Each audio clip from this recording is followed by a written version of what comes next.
All right. So Bismillah ar-Rahman ar-Rahim and Assalamu alaikum, everybody. Yesterday was really tiring, and I think we all needed a rest. And I could see that I think everybody actually needed that rest. It wasn't just me. That's why no one actually sent me, "Are we having class today?" So I figured everybody was like, "Yeah." No, they sent it to me. They said, okay, they sent it. Okay, just making sure. Okay, so Bismillah ar-Rahman ar-Rahim.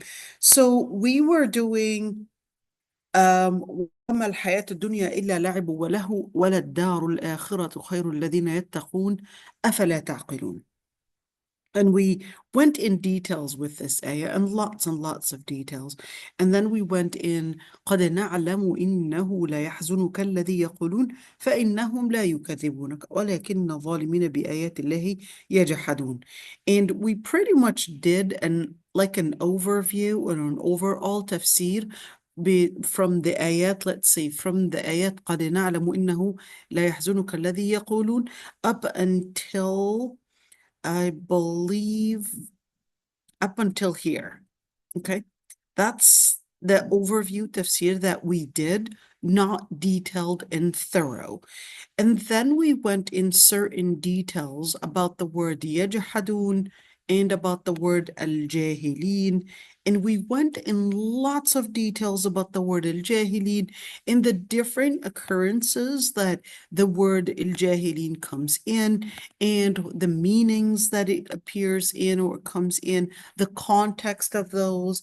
And of course, that's to give us a couple overviews before we would even go in details to scrutinize and analyze the words themselves and what they mean, and to understand the sentence itself.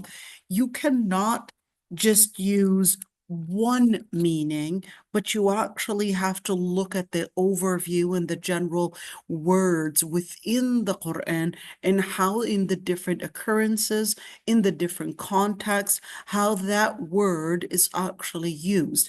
And this is extremely important when we're speaking about tafsir. You cannot do tafsir unless you understand the words themselves within the different contexts and within the different texts within the ayat in order to understand a general and let's say a specific meaning for those words. So what we're going to do today is a little different with the same ayat.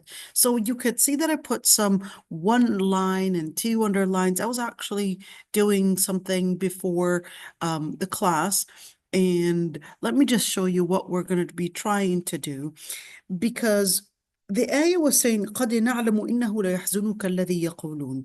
So I thought, okay, what this ayah was really talking to us about was the psychology that the Prophet ﷺ was going through. And it was also talking to us about the psychology of well, basically, if that's what the Prophet ﷺ was going through, it's also telling us about the psychology of a believer, of a disbeliever, of a prophet, all of that. And we have to understand it, even though last time when we talked about وَمَا الْحَيَاةُ الدُّنْيَا إِلَّا لَعِبٌ وَلَهُ, we pretty much focused on the word خوف, الأمن, feeling serious, feeling secure, feeling in that entertainment. We talked about that, and we put that in opposition, or comparison between a believer and a disbeliever, and the two contrasts and how they would be different, how they would be similar. But then when you go further, you could see قد نعلم إنه لا نحزنك الذي يقولون. So I thought it would be a good idea to kind of do this comparison and actually put these two together. Let's do that, right? Let's do that and see how we can put these two together. I'm going to put it together, inshallah. Hold on, let me see. I'm supposed to be doing this to make it possible for both of us to see. Okay, let's see right there. And okay, so here's what we're going to do. I'm going to put these two right next to each other, and try as much as we can, understand and put right before your eyes. I could have done that before, but I thought it would be important for you to join along with me and actually do it together within these ayat and actually see it, right? Let's do it. And hopefully you can also find something that I may not find. So let's see. The Prophet ﷺ, is this necessarily something that we have to live? So the word is yahzunuka. And we're going to make a column. And the first column is going to, let's call it a believer, the believer column and the disbeliever column. Okay. So, and let's look into both. And in the believer column, the Prophet ﷺ, Allah subhanahu wa ta'ala called him yahzunuka. So let's say that's al-huzn. And that's basically sadness. Okay. So with the sadness, what was actually happening on the other side? The other side was living at that moment in la'ib and lahu. And la'ib and lahu. So they were really pretty much going into some entertainment, right? And playing, okay? And let's say, they were just having a blast. فَإِنَّهُمْ لَا يُكَذِّبُونَك. Okay, here's the other one. What were they doing? Well, they were, in the other qira'ah, يُكْذِبُونَك. Or يَكْذِبُونَك. Hold on, we'll get to that day. Is it يَكْذِبُونَك or يُكْذِبُونَك in the other qira'ah? Hold on, let me go back to it and actually see. In the other qira'ah, يُكْذِبُونَك, not يَكْذِبُونَك in the other qira'ah. At the end, it's basically يُكْذِبُونَك. So here we go, or يَكْذِبُونَك.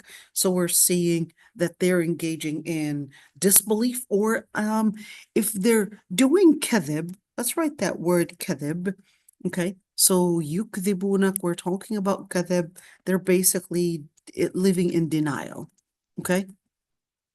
So if they're living in denial or they're accusing the Prophet ﷺ of being a liar, what is the psychology of the Prophet ﷺ? That he's feeling distrusted, okay? That he's feeling, well, outcasted. Because if you're basically not trusted, then you're going to be facing something else. We're going to see what he's going to be facing, okay? So يكذبونك or يكذبون ولكن الظالمين. So here's that other meaning right there. So they were ظالمين, and الظالم is going to put the other person as a victim. Okay, so if one is a ظالم, the other one's going to be a victim. And you just need to see the psychology of a victim and what would they feel and how would they feel. And a zalim is going to be living in arrogance. They're going to be living in pride. They're going to be committing all those different things in order to harm the person. But we'll get to there. Okay. بآيات الله يجحدون. Okay. So what is الجحود? الجحود is going to be, let's write that word down, jahada. And al-juhud is going to be one that the person is not recognizing. So not recognizing the bounties. That's one meaning. And al-juhud could also be living in denial. And al-juhud could also mean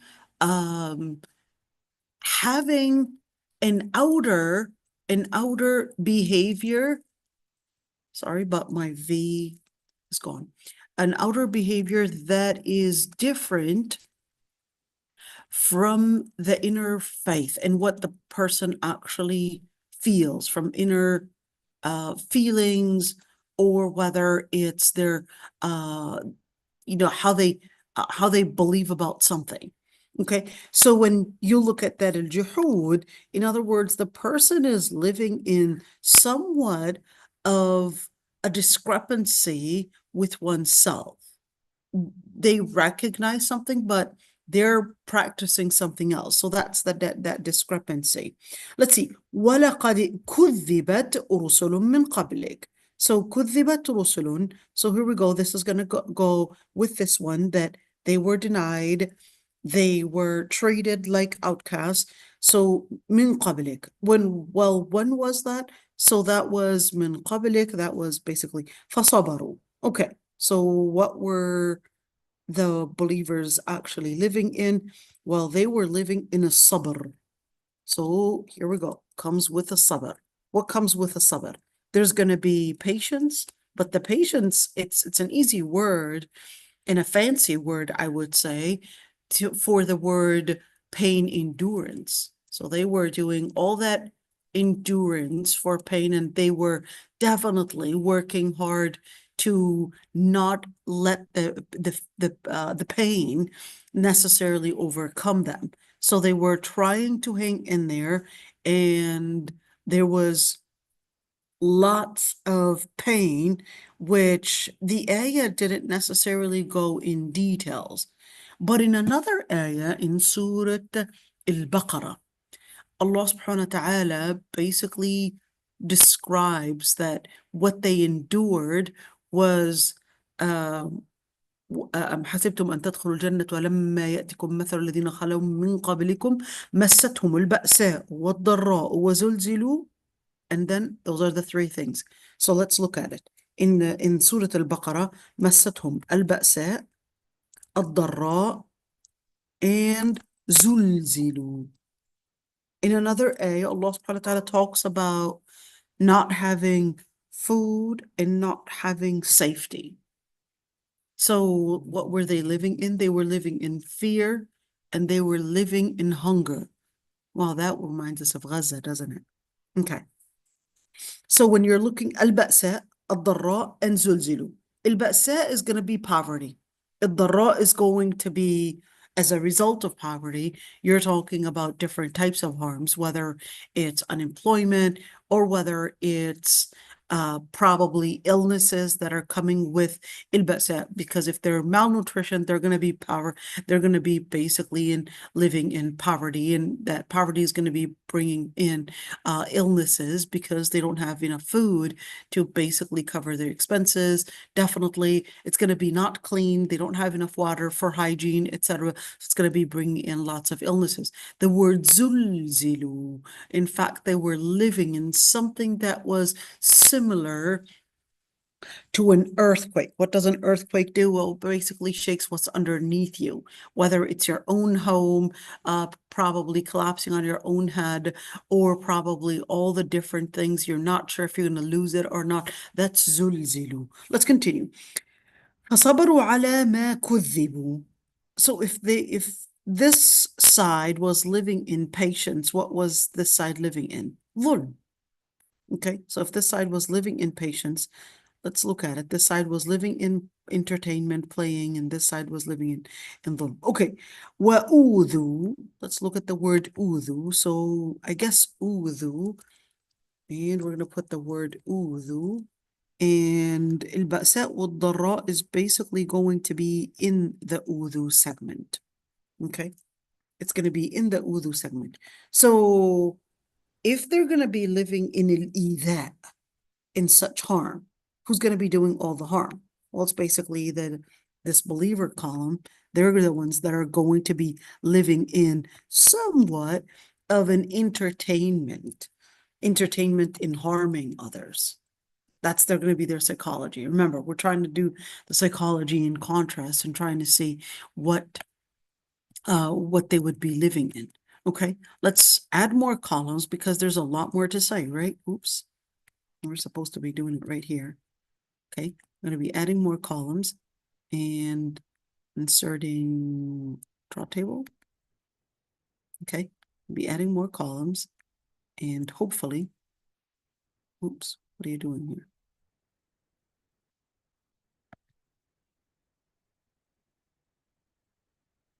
Right, and let's see. حتى أتاهم نصرنا. So what happened?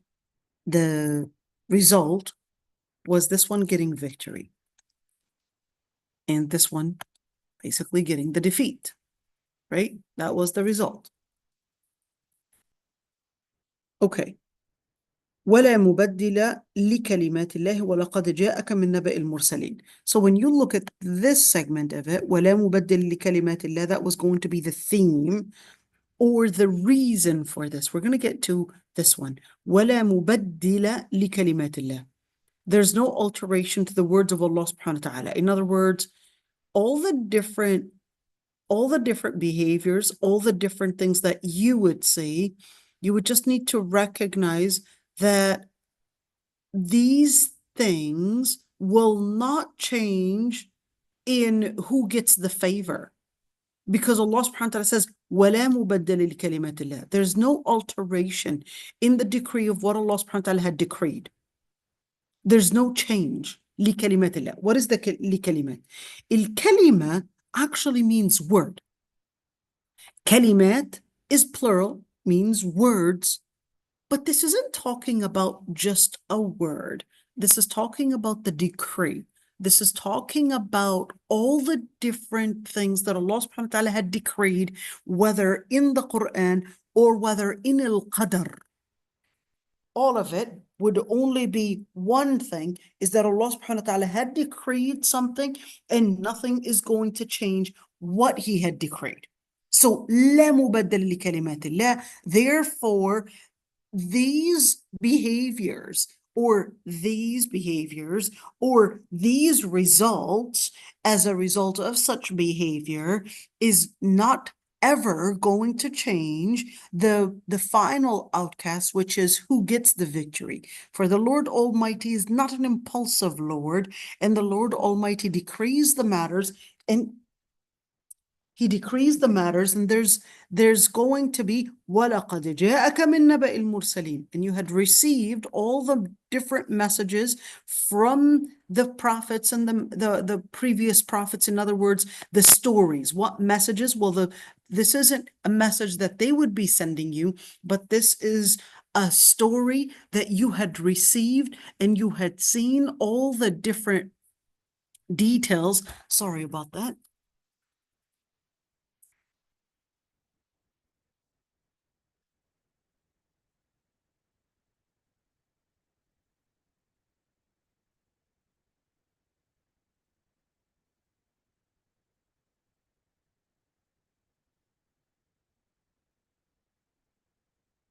Okay. So وَلَقَدْ جَاءَكَ مِن نَبَإِ الْمُرْسَلِينَ. What is النَّبَأ? النَّبَأ is basically the news, the information. So when he says وَلَقَدْ جَاءَكَ مِن نَبَإِ الْمُرْسَلِينَ, in other words, you had received all the information about the previous prophets. In other words, the pattern is going to be the same.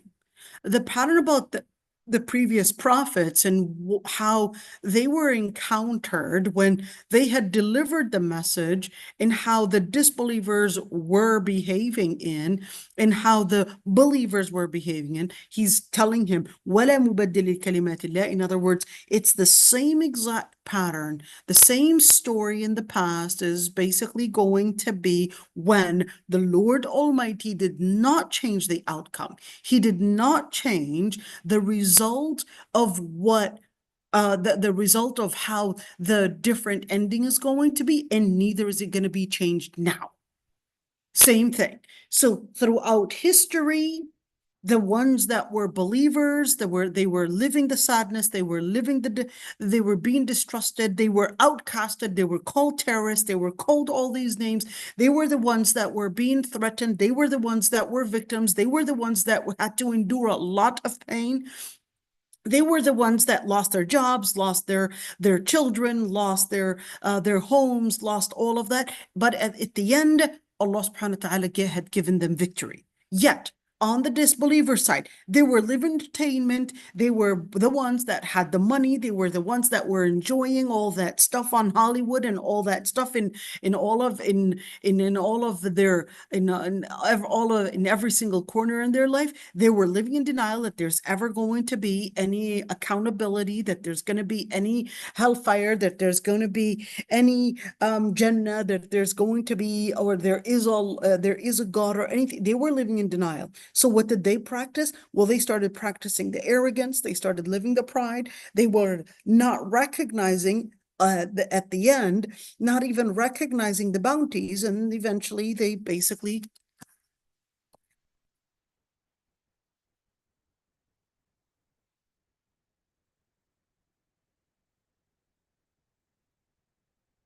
So eventually they didn't recognize the bounties, and that denial was coming into bringing al-juhud. What is it?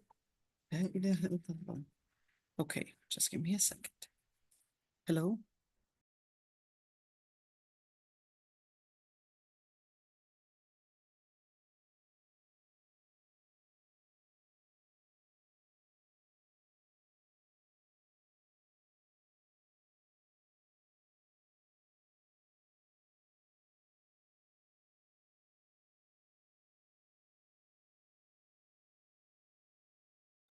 Sorry, everybody. You could see, just things are all over all of a sudden.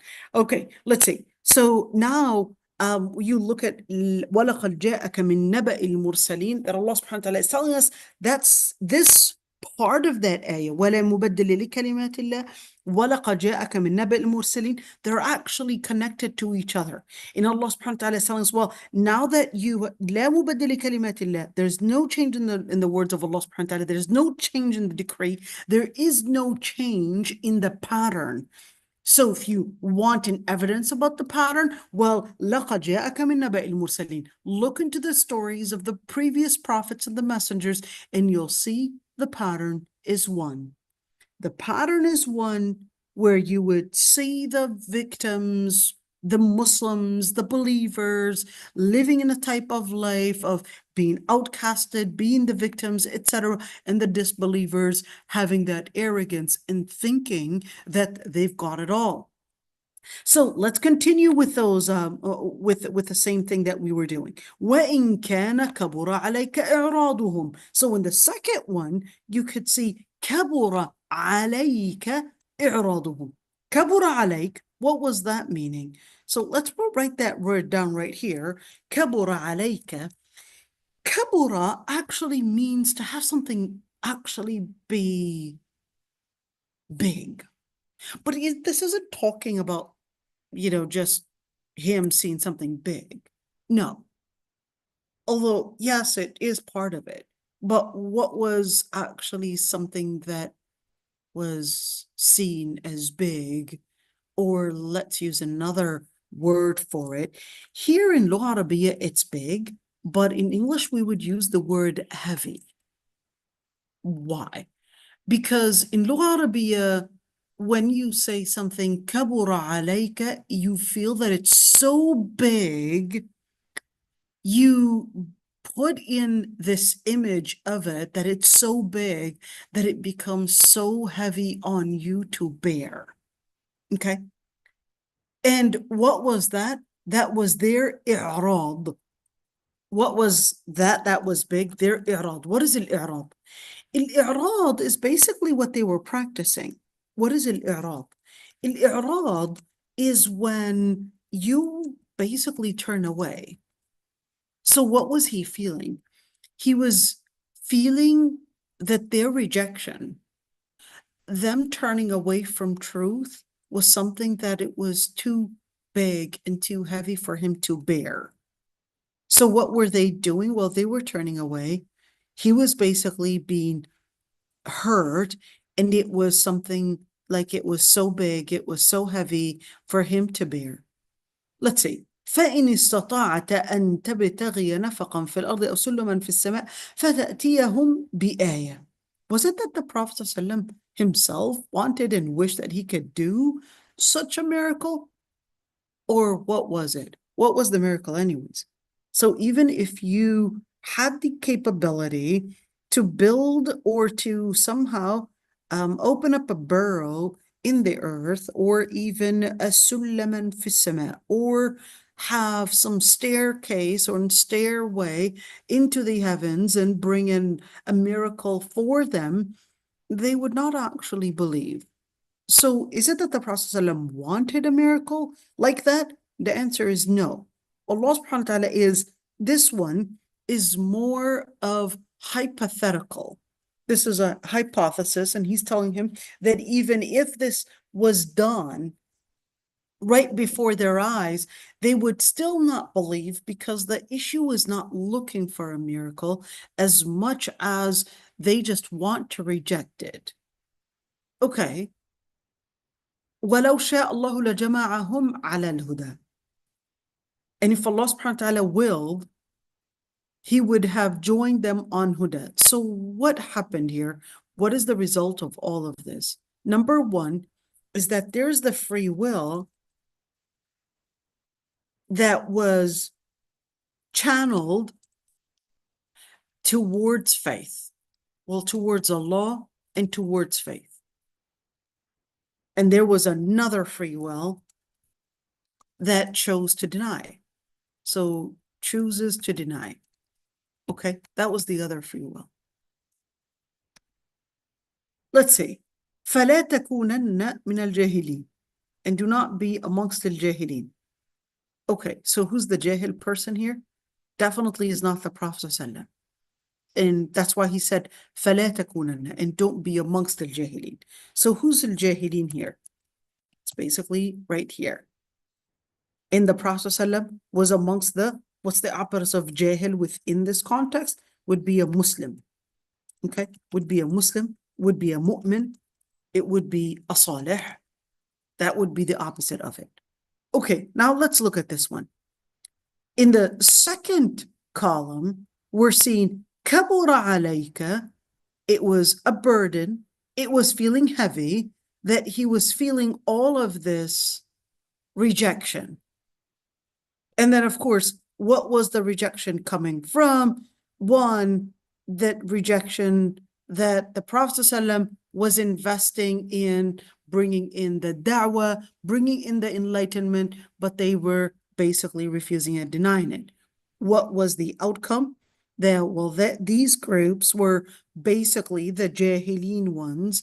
They were the ones that were living in denial. They were the ones that were living in that confusion. They were the ones that were, remember with al-jahilin, we actually mentioned a couple things. One, a person that does not know. Two, a person that is living in mockery. Three, a person that is living outside of the pattern that Allah subhanahu wa ta'ala had created, outside of the fitrah. Four, il-jahil is also the person that denies Islam. So if I were to summarize all the things that we had said last time, that would be, those would be the four main categories that I would say al-jahilin or jahiliyyah would really probably include these four things. That would be al-jahiliyyah. Okay, so if we were to say that a jahil person is living in disbelief, then the mu'min would be living in belief. If the jahil is living in mocking and ridiculing faith, then the mu'min is going to be taking it seriously. If we're saying a jahil is not embracing the principles of Allah subhanahu wa ta'ala, then the mu'min is going to be embracing the principles of Allah subhanahu wa ta'ala. If we're saying jahil is the kafir, then Muslim, the Muslims basically going to be the one that embraces the faith. If we're saying the Sorry, jahil, Sister Aisha, I just have a quick question there. So can we then categorize jahil and munafiq in the same scope? Absolutely we can. Absolutely we can. We can put the jahil within the munafiq. If we're speaking about, some munafaq can actually be munafaq aqidah too. Keep that one in mind. So yes, you could definitely have al-jahil be a munafiq. The other thing is that al-jahil is also a person. Remember when Prophet Lut alayhi salam, his people were described as jahilin as well. So in other words, a person that goes against the fitrah is also jahil, goes against the pattern that Allah subhanahu wa ta'ala had created, whether in nature, whether in legislation. That would be a person that is jahil. Okay, so this is extremely important to keep that one in mind. Now, why did I draw all of this? I drew all of this in order to go to the following ayat. إنما يستجيب الذين يسمعون. What does that mean? إنما is actually a word in Lugha Arabiya. It basically means أداة حصر. What is أداة حصر?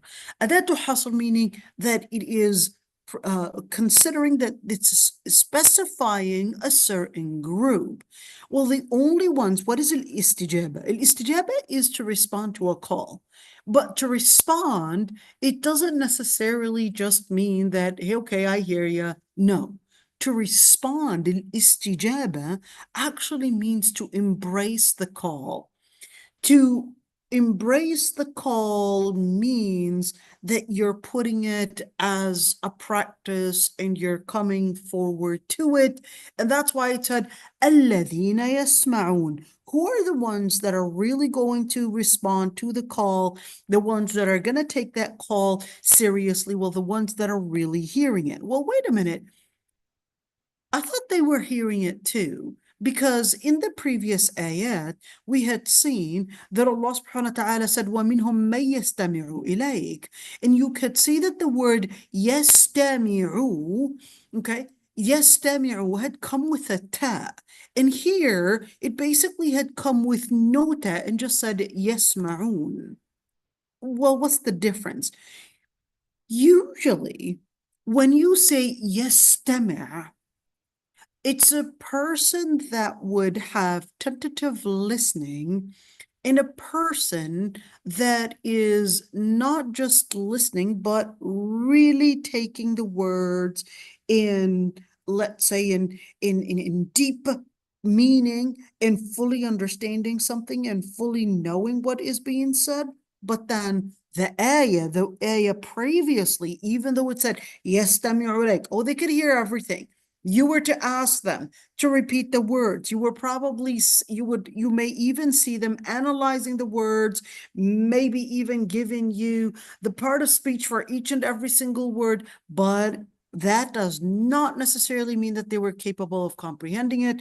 That does not necessarily mean that they were capable of seeing the implications of those words and etc. But you will have others that may not necessarily fully know what the words are saying, but they would still answer the call.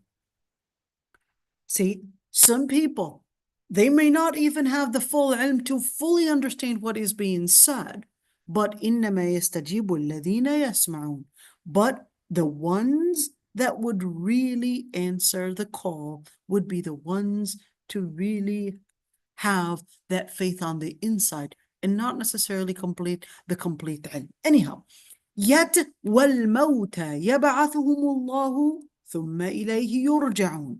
Yet as for the dead ones, Allah subhanahu wa ta'ala is going to resurrect them on Judgment Day, and then they would come back to the Lord Almighty. So wait a minute. If you look at this one, and I want you to see the meme right there, because this meme is supposed to indicate that the sentence was actually complete.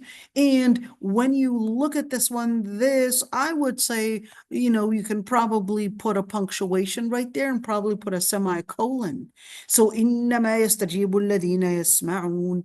You're going to give a little short pause right there.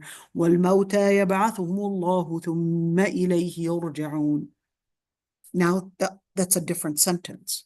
That's a semicolon needed right there. So how is that even connected right there?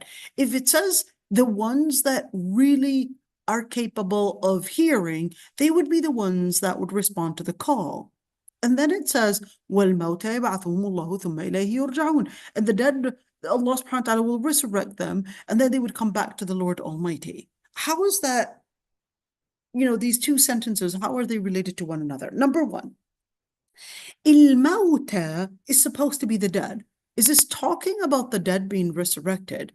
Or is this metaphorical to actually describe the ones that cannot hear the words, that they would be like a dead person? No feelings, no movement at all, not even hearing what is being said, not even blinking to what is being said, and no relationship whatsoever in what is being recited at them. So is that what it means? That's one interpretation.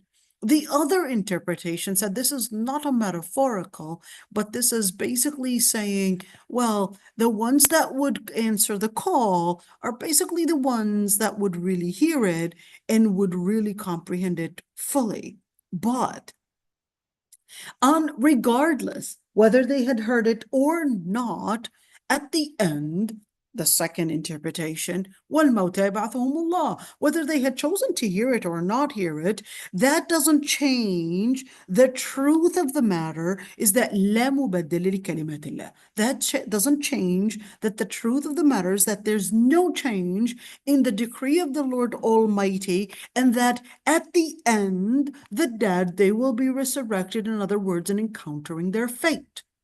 In other words, this is talking about the ones that would answer the call, and then the ones that refuse to answer the call, let them know that they can refuse, but that doesn't pardon them, or at least get them to run away from the fact that on Judgment Day they would still get resurrected and they will encounter their fate. وَقَالُوا لَوْ لَا نُزِّلَ عَلَيْهِ آيَةٌ.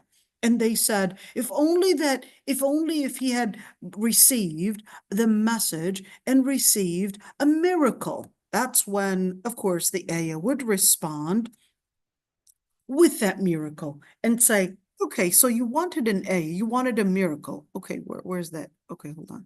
Okay, here we go. وَقَالُوا لَوْلَا نُزِّلَ عَلَيْهِ آيَةٌ مِّن رَّبِّهِ قُلْ إِنَّ اللَّهَ قَادِرٌ عَلَى أَن يُنَزِّلَ آيَةً وَلَكِنَّ أَكْثَرَهُمْ لَا يَعْلَمُونَ. And then, of course, because they were in denial, when Allah subhanahu wa ta'ala had said, وَالْمَوْتَى يَبْعَثُهُمُ اللَّهُ ثُمَّ إِلَيْهِ يُرْجَعُونَ, they were like, well, we anyways don't believe in that. So Allah subhanahu wa ta'ala said, well, one thing, they will always claim that if only he had gotten a miracle, if only there was a miracle that he had received from his Lord Almighty. So Allah subhanahu wa ta'ala said, just tell them, Allah subhanahu wa ta'ala is capable of sending many miracles, but many of them don't even recognize لا يعلمون. In other words, well, where is the miracle then? So if you're saying that there is a miracle, where is the miracle? So قادر على أن ينزل آية. They wanted a miracle. So Allah subhanahu wa ta'ala said, okay, you wanted a miracle. Certainly. وما من دابة في الأرض ولا طائر يطير بجناحيه إلا أمثالكم. Here's a miracle. Here's something for you to see. I want you to look at the open book.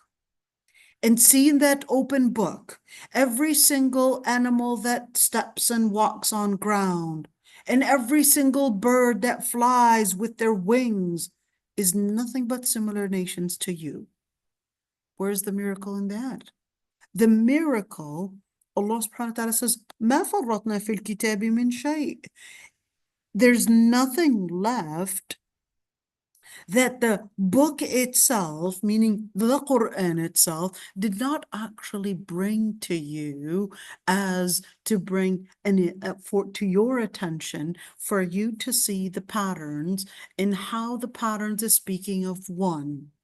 That the way that you would see in animals going in different nations and different patterns in their creation, and whether it's a bird, in other words, there isn't a lord to the animals for mammals, or probably the ones that walk on earth, and another lord for birds, and another lord for fish, and another lord. There aren't multiple lords. There's only one Lord, and you could see the pattern, whether it's animals that walk on ground, or whether it's birds that fly up, or birds that don't fly.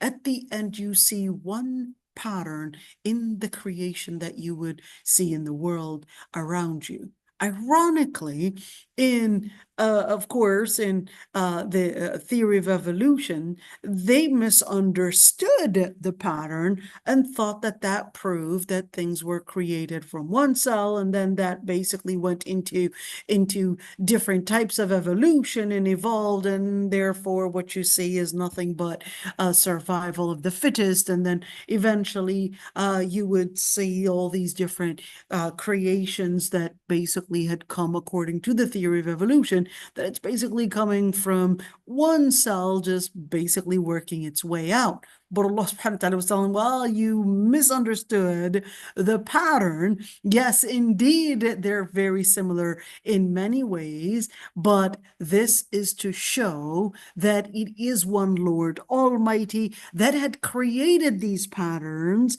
and created the same patterns basically found, whether it's in animals on earth, or whether it's in birds, or whether it's in sea animals, or whatever it is, that it's basically the same pattern, the same idea you would see coming from one Lord Almighty. So ما فرطنا في الكتاب من شيء. What is that supposed to mean? ما فرطنا في الكتاب من شيء. Is this supposed to mean that Allah subhanahu wa ta'ala is telling us that, well, now that I showed you in the open book the different patterns for you to check out, and also ما فرطنا في الكتاب من شيء, and also in the written book, i.e. the Quran, and told you what the open book is basically giving you the sign for in the written book, which is what Allah subhanahu wa ta'ala had sent in wahi. And then what really matters is that you would recognize that the reason why Allah subhanahu wa ta'ala let you see and recognize the open book and let you see and recognize in the closed book is one thing, is that this world was not created in absurdity, and that you were created for a purpose that preceded your existence, and that purpose, ثُمَّ إِلَىٰ رَبِّهِمْ يُحْشَرُونَ. And on Judgment Day, they will be resurrected. They then will be resurrected to their Lord Almighty. So is this إِلَىٰ رَبِّهِمْ, is this right there pronoun? Is this referring to the dab, the ta'ir? Is this referring to the birds and the different animals? Or is this referring to the people, that they will all be resurrected to the Lord Almighty? Two different opinions. We'll get to details, inshallah, later on in that one. Now, here's one interesting thing. When I went for this ayah in particular and went into the tafsir, which ayah? I went into the tafsir for this ayah in particular. وَمَا مِن دَابَّةٍ فِي الْأَرْضِ وَلَا طَائِرٍ يَطِيرُ بِجَنَاحَيْهِ إِلَّا أُمَمٌ أَمْثَالُكُمْ. This one was rather interesting. Ibn Ashur, or Tahir ibn Ashur, he basically says that this ayah is one of those ayat that is within this context that actually requires a lot of scrutiny and a lot of research to really understand why this ayah within this context in particular. وَمَا مِن دَابَّةٍ فِي الْأَرْضِ وَلَا طَائِرٍ يَطِيرُ بِجَنَاحَيْهِ. So looking at the different tafsir, there were multiple explanations to this ayah. The first one, وَمَا مِن دَابَّةٍ فِي الْأَرْضِ وَلَا طَائِرٍ يَطِيرُ بِجَنَاحَيْهِ إِلَّا أُمَمٌ أَمْثَالُكُمْ, that this was actually going back to this ayah. لا مبدل لكلمات الله. Let's say, we're going to delete all of this, that this ayah, the previous ayah, is basically saying, well, just as you see the different animals, the different birds, that they're basically coming in as umamun amthalukum, they're nations just like you, that basically goes la mubaddil kalimatillah. That, in other words, it's to complete this text right there to say there is no change in the creation of Allah subhanahu wa ta'ala. So what kalimat is this referring to? Is this referring to the kalima that is one, that ثُمَّ إِلَىٰ رَبِّهِمْ يُحْشَرُونَ, there's no change, not in the creation and not necessarily in the purpose that preceded their existence. Is that what it's basically referring to, at least in the context of this ayah? Or is this saying وَمَا مِن دَابَّةٍ فِي الْأَرْضِ وَلَا طَائِرٍ يَطِيرُ بِجَنَاحَيْهِ إِلَّا أُمَمٌ أَمْثَالُكُمْ? Therefore, is this necessarily saying, well, now that you recognize that every single creature on earth, every single creature in the skies, basically. So why didn't it talk about the sea animals? Why did it talk about the dabba and the ta'ir? Where are the sea animals? Why didn't it mention the sea animals, and why wasn't this included? Why weren't the viruses, the bacteria, and all these different things get included in here? It's that Allah subhanahu wa ta'ala wanted to let you recognize the space. So whether we're speaking about the earth, or whether we're speaking about, in other words, earth animals, or whether we're speaking about animals that basically would be in above earth, they're all contained by Allah subhanahu wa ta'ala. But the word dab does not include sea animals, because the word dab actually means the things that walk on earth and not the things that swim on earth. Okay?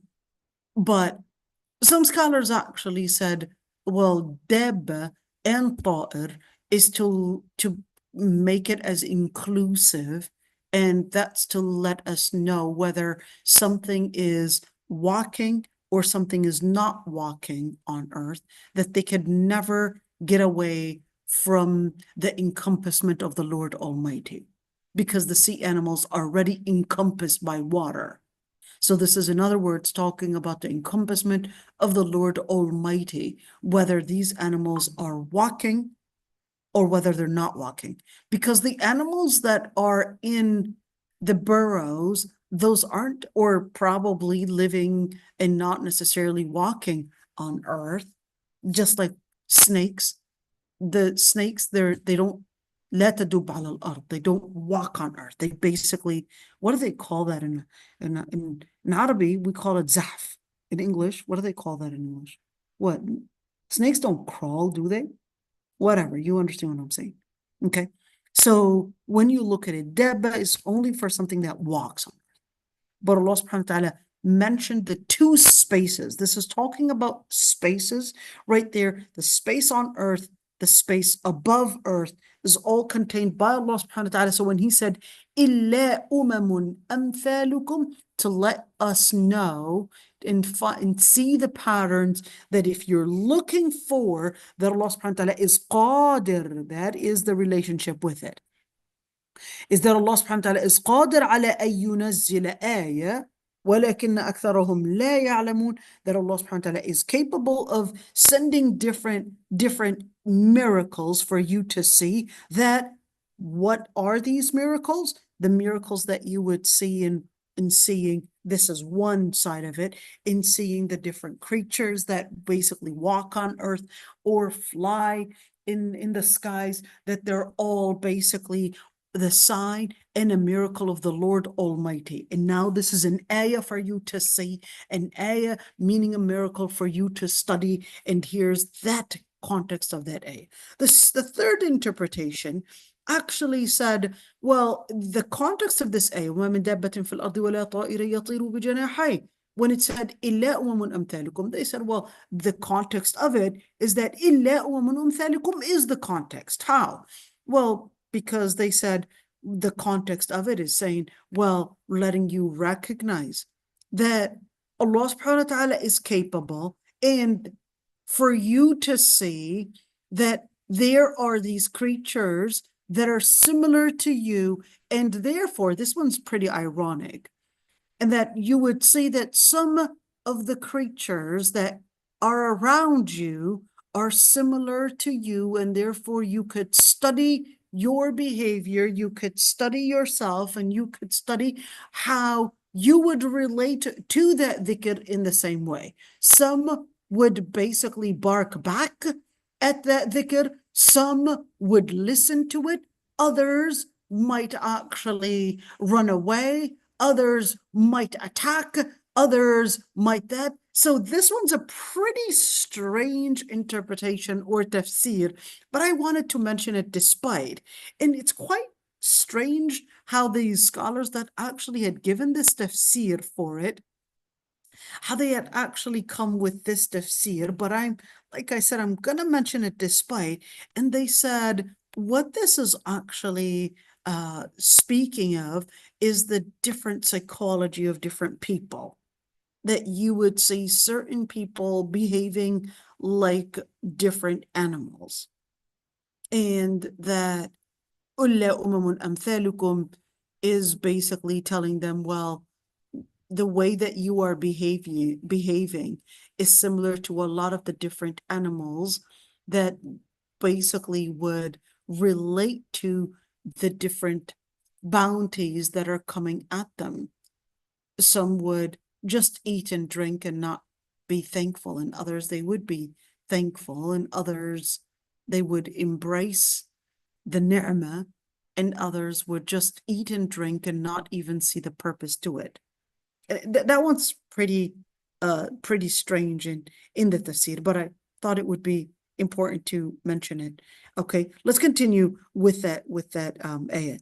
إِلَّا أُمَمٌ أَمْثَالُكُمْ ما فرطنا في الكتاب من شيء ثم إلى ربهم يحشرون. Then they would be resurrected to the Lord Almighty. So the other tafsir said ما من دابة في الأرض, every single creature, etc., that it is related to ثم إلى ربهم يحشرون, that it's related to that they will all be resurrected, and therefore to show the magnitude of the magnificence of the Lord Almighty, that he is capable of not resurrecting only people, but also capable of resurrecting every single creature and every single animal that's basically walking on earth.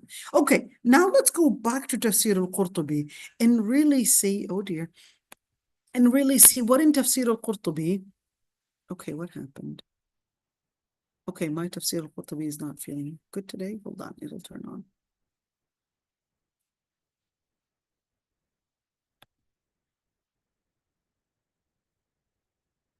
I'm not really sure what happened. We'll fix this option.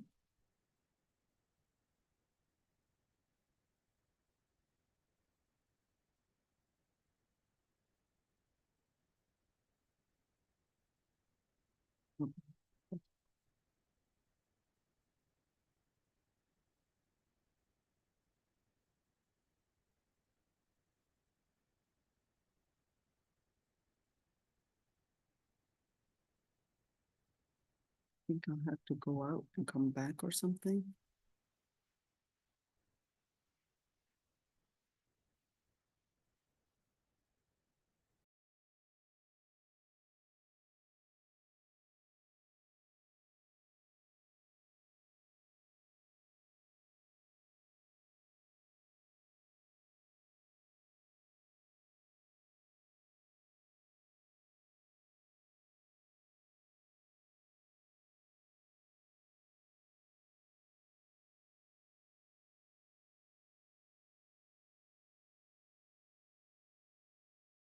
Okay, I'm back. So let's, sorry about that. Just technical things just happened. Okay, hold on. Let me just find my ayah right there. Okay, alhamdulillah, just on the page that I wanted. Okay, now we need to go back to those ayat and actually see what Tafsir al-Qurtubi wanted to say in regards to each and every single one of these ayat. Now we're seeing these patterns and trying to figure out these ayat and what they contain. So let's see.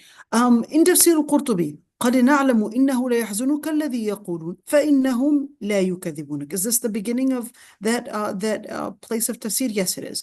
Okay, let's see al-Qurtubi. He said قد نعلم إنه لا يحزنك الذي يقولون. Basically said that كسرت إن لدخول اللام. So قد نعلم إنه لا يحزنك الذي يقولون. So basically إنه لا يحزنك. That the reason why the Prophet ﷺ was living in this sorrow was, let's see, Abu Maysara had said that the Prophet ﷺ passed by Abu Jahl. and his friends. And then they said, "Oh, Muhammad, we're not denying you. In other words, we don't consider you as a liar, and we know that you're an honest and a trustworthy person, but we're denying what you had come with." And then this ayah was revealed, فَإِنَّهُمْ لَا يُكَذِّبُونَكَ. So this isn't an oxymoron. قَدْ نَعْلَمُ إِنَّهُ لَا يَحْزُنُكَ الَّذِي يَقُولُونَ فَإِنَّهُمْ لَا يُكَذِّبُونَكَ. So that when it said فَإِنَّهُمْ لَا يُكَذِّبُونَكَ, I thought they were denying the Quran. So are they believers now? No. فَإِنَّهُمْ لَا يُكَذِّبُونَكَ is to actually say that they don't consider you a liar, but they are denying that the words of Allah subhanahu wa ta'ala were sent by Allah subhanahu wa ta'ala. In other words, they're not necessarily rejecting the truth of the matter, that they know that these are coming from Allah subhanahu wa ta'ala. They recognize that. And that's why it said the word yajhadun. But what is it? So deep on the inside, they are not considering you a liar, but their behavior and also what they had embraced is basically that jahiliyyah, that al-juhud. What is al-juhud? In this context, al-juhud would be that they believe on the inside that this is the truth, but their practice, their embracement is completely different and in opposition to what they really recognize deep on the inside. That's al-juhud. That's a form of jahiliyyah, by the way. A form of jahiliyyah is when a person would believe in one thing on the inside, but then they try to reject it, thinking that they can change the truth.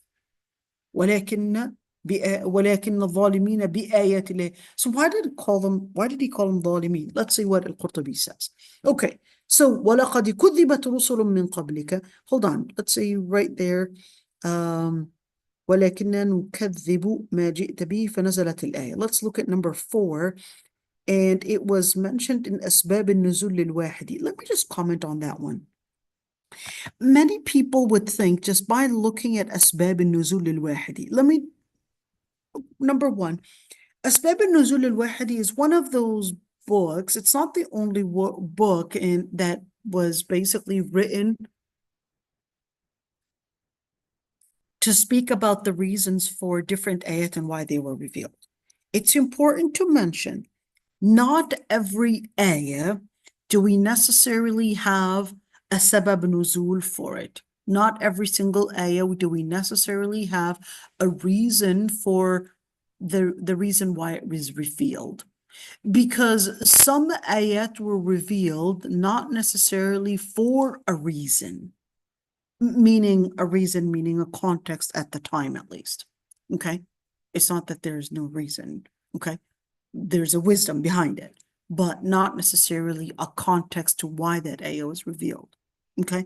So many times people say, well, why was it revealed? We don't always have a why it was revealed for every ayah. Sometimes it's just Allah subhanahu wa ta'ala choosing to deliver that ayah at that time. Okay? So having that being said, in Asbab al-Nuzul al-Wahidi, you may find some of those stories, just like this one. He said, Abu Maysara had said, and of course, this is a great scholar. We talked about him before, so no need to talk about him again. But Abu Maysara had said, but we don't necessarily see a chain of narration. What is that to indicate? Sometimes in Asbab al-Nuzul al-Wahidi, he may mention stories without having a chain of narration. So what does that let us know? That not every single story that is mentioned in Asbab al-Nuzul is necessarily authentic, and we cannot necessarily consider that every single claimed sabab nuzul or claimed context is necessarily going to be something that we're going to take as a fact because it was mentioned in أسباب النزول للواحد. Okay, so we would then just keep in mind that we need further evidence to prove that that was the reason for the revelation. In other words, we need to research the chain of narration. We need to research if we would have other resources basically supporting this narration that was mentioned in أسباب النزول الواحدي. Sometimes you may not have any supporting evidence or any resources. So you could just mention it, well, Abu Maysara said this and this, but do I really have an evidence? The answer is no. There was an attempt by, his name is al-Umari, and this isn't talking about his al-Umari, basically the famous Indian one. That one's in Nadawi actually. The al-Umari, he was an Iraqi scholar, and what he did, he wanted to use the same science in researching Sirah in the biography of the Prophet ﷺ and use the hadith method. He thought he could do that. And he attempted, I would say, maybe the first, 200 pages. The book is in 800 pages, okay? And he attempted the first 200 pages, but then he couldn't continue, even though the book is in 800 pages. But I would say, I translated the whole book. And he stuck to at least the pattern that he had taken upon himself, the first almost 200 pages, give or take. But then he couldn't stick to that pattern, which is to read the Sirah and write the Sirah using the chain of narration method. In other words, the making sure that the evidences were supporting whatever story, and we had a chain of narration, we had authentic resources to support mentioning this or that story in Sirah. He couldn't commit to it because we don't necessarily have the chain of narrations the same way that we had chains of narrations and, let's say, authentic resources the way we had for hadith. When it came to Sirah, we don't necessarily have all those chains of narrations and these authentic resources, but we would have a lot of the historians would write. And some of those historians were, I would say, not too long after the Prophet ﷺ, but it would still be considered as, well, do we have an evidence or not? But it wasn't necessarily too long. So we're looking at Sirat Ibn Hisham, and we look at Ibn Ishaq and all of those, but even in those two references, even though one is summarizing the other, but we don't necessarily have all those in chain of narrations. Why am I mentioning that one? I'm mentioning that one because in Asbab al-Nuzul al-Wahidi, it actually contains a lot of the things that were mentioned in Sirah. Okay, that's why I'm mentioning and bring this up. So in Asbab al-Nuzul al-Wahidi, he doesn't always use the hadith method. Sometimes he may use the Sirah method, meaning more of telling me a story about the context from what he had recorded, from what he had basically researched and seen. Okay, so now you could see Suyuti basically said, well, this goes back to, and Suyuti died 911 year Hijriya, so that's way after, but he said that it goes back to Abd ibn Humayd ibn Mardaway ibn Mundhir, and made the story short, that it was actually Mursal, as mentioned in Daraqutni. Now, why is that important to mention? When we say Mursal, we would mean that it's one of the classifications of non-authentic and poor ahadith. Okay. So what does that mean anyways? So there's almost 69 different classifications for a non-authentic hadith, meaning a daif hadith. Well, that's not necessarily, the numbering that all scholars would agree on, but I would just say Ibn Salah and perhaps Suyuti as well would agree that it's pretty much within 69 different classifications, different categories, okay? But one of them is actually mursal. What does that mean? So mursal would mean that the chain of narration has a missing link within the Sahabi, or at least missing link that leads us all the way to the Sahabi. And then scholars had differences of opinions on whether we can actually take that chain of narration. So when we say Ad-Daraqutni mentioned that, okay? Now, one thing, Ad-Daraqutni was actually a scholar that was an exceptional scholar in what is called al-ilal. What is al-ilal? Al-ilal is basically very few scholars mastered it. You had Abu Hatim, you had At-Tirmidhi, you had Ad-Daraqutni. Very few scholars. And what is it relating to? Al-Ilal was going to go back to the chain of narration and then compare the so many chains of narrations and actually see, those problems in certain chains of narrations that not many were capable of detecting. So, I guess they had these, we already know they had these profiles, but then Ad-Daraqutni, At-Tirmidhi, Abu Hatim, they didn't just have these profiles, but it was having these profiles memorized, and it was also, having like algorithms where they're seeing all these chains of narrations. Right now you can go to ChatGPT and say, well, give me this hadith and that hadith and that hadith, and you can really go to ChatGPT and it will give you, the ones that are different in chain of narration, and that would be in just a few seconds. But at that time, they didn't actually have these computerized systems where it would just, it would classify those ahadith and figure out the differences, or figure out who had a problem and tell you, well, in this chain of narration, there's this person that you need to scrutinize, there's that person that you need to scrutinize.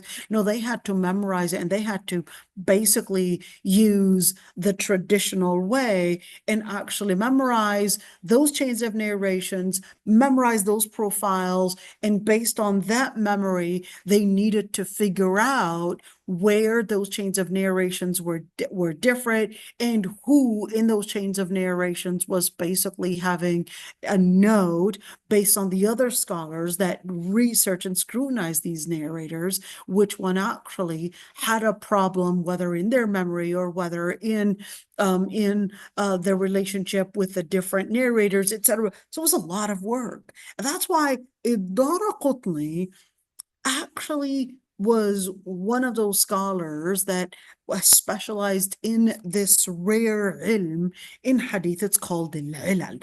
Not every single scholar in hadith, even if you had PhDs in hadith, 2 and 3 PhDs, you're not going to be specialized in al-ilal.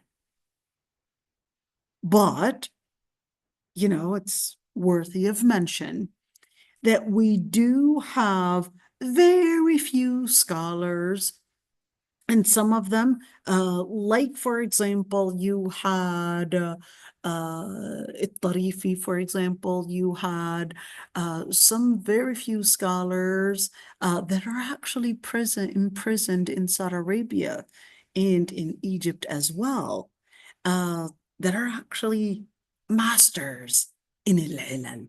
During our times, this is exceptionally rare.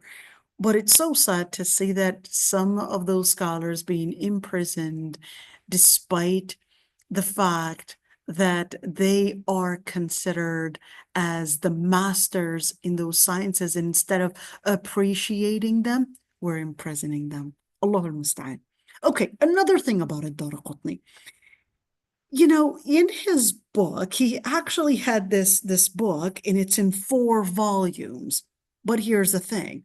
That book that is in 4 volumes for Daraqutni was actually written for his students just as a test, as an exam. They were supposed to go over these 4 volumes and find the problem within those ahadith in order to graduate and be considered as specialists. But unfortunately, we had those books, okay, in other words, the test papers, quote unquote, and not necessarily the actual book. In other words, we had the test papers as famously passed on to us as if it was his book, but it was actually the test paper that he had written. Paper was actually 4 books, 4 volumes. Okay, so just wanted to comment on that one. Okay, let's see. And he Can I said, say something really fast? Sorry. go ahead, Noura. Yeah, I just want to say I was seeing this documentary about Mauritania and Okay. how the scholars memorize so many different Islamic books, and it was amazing, honestly. I was like in awe that there's people still like this, you know, who's You know, memorizing all those books and hadith and yeah. the chains of narration, and subhanallah, yani. Right. This is actually coming back, Nora.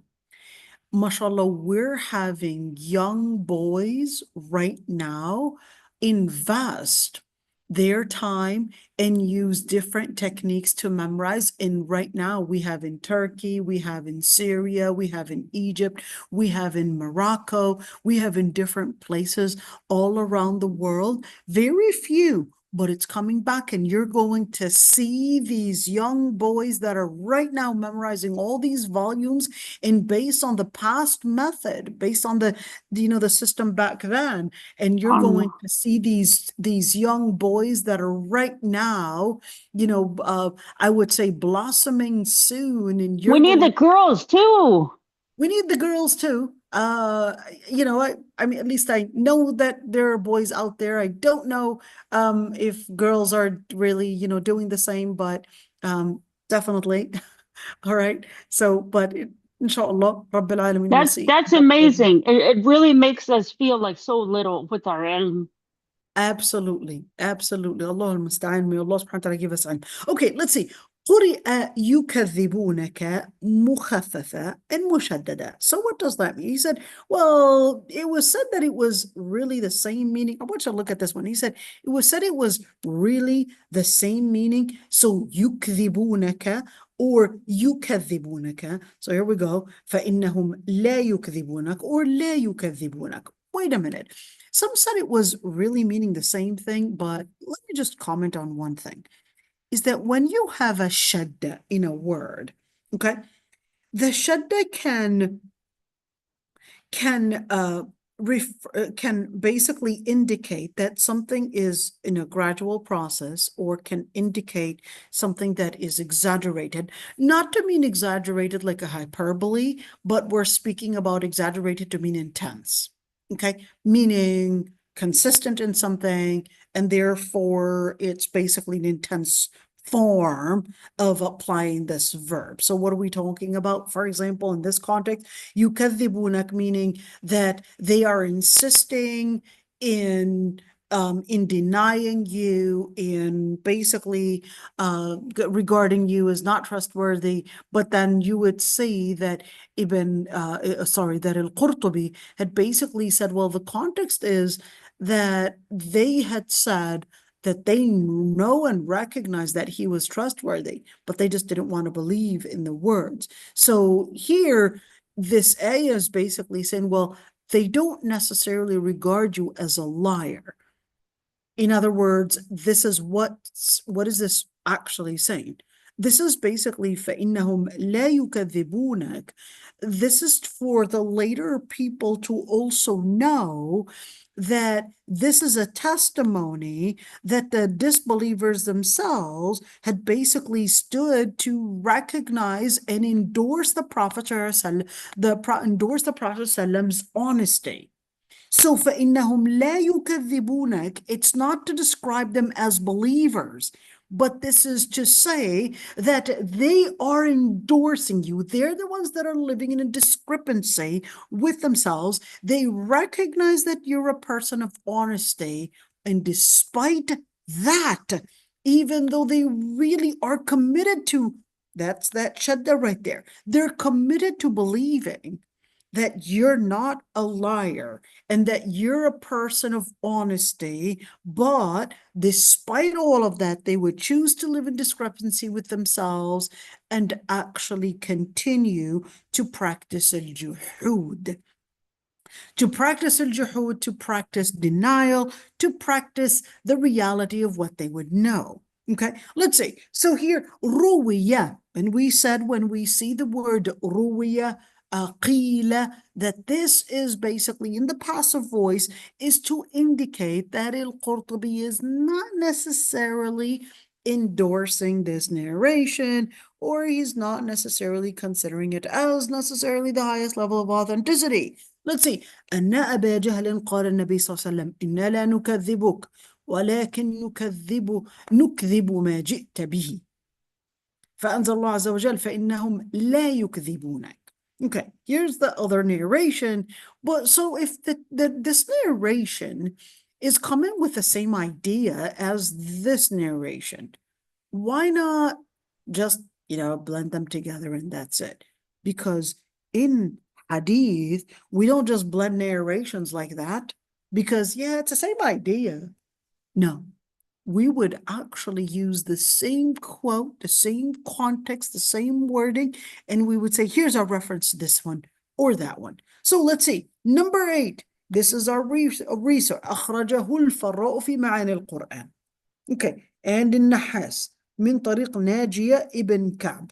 Najia, is this a man or a woman? Najia is a man. That's why it said Ibn. Okay? Ibn Ka'b ibn Ali. Okay, so what did he want to say? الفراء in معاني القرآن. I want you to look at this one. النحاس in معاني القرآن and الفراء in معاني القرآن. Okay? Those are two different books. They said the title is the same, but those are two different books in معاني القرآن. At the end is that there were two different resources that basically said the same report, and they didn't necessarily quote from one another. Because if they had quoted from one another, they would usually indicate so. But these two are basically coming with two different references and basically wanted to mention those are two different books and mention the same story. Okay. And of course, at the end, al-Qurtubi wanted to say, well, it was said that it's meaning the same, yukadhibunak or yukadhibunak, that it basically comes with the same meaning. Okay, this was something that was mentioned.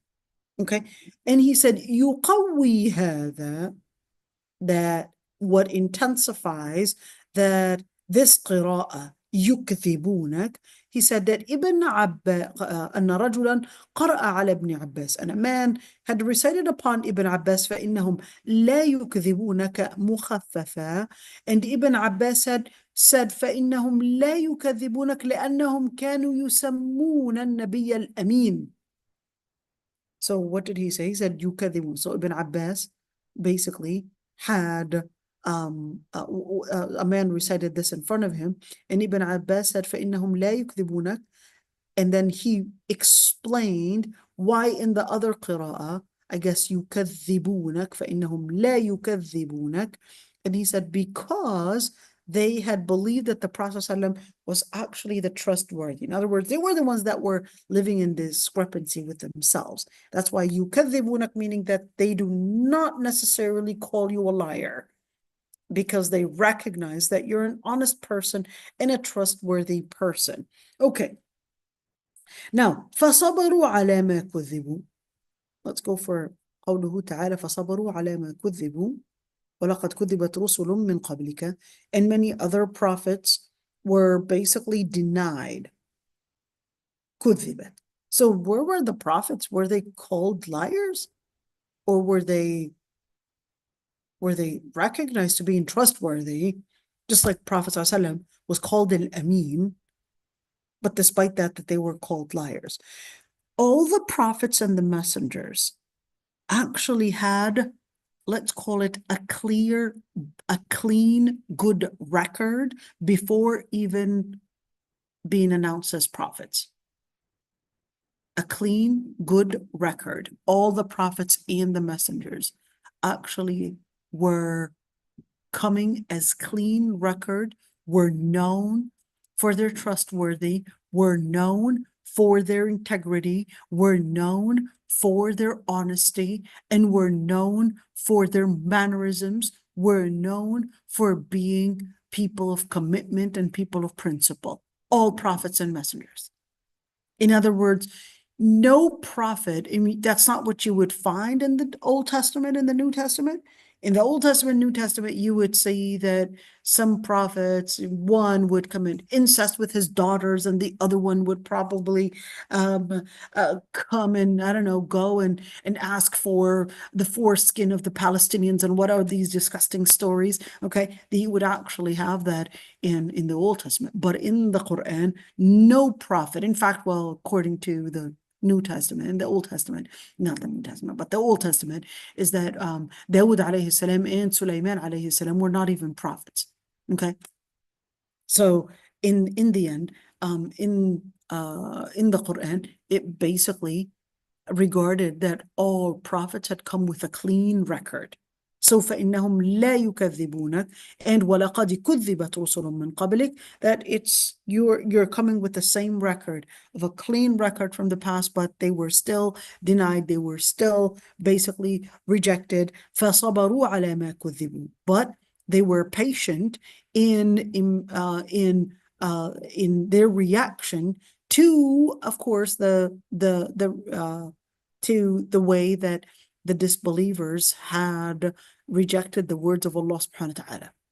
So, in other words, what is this when it says فَصَبَرُوا عَلَى مَا كُذِبُوا? This isn't just to give you an informative clause.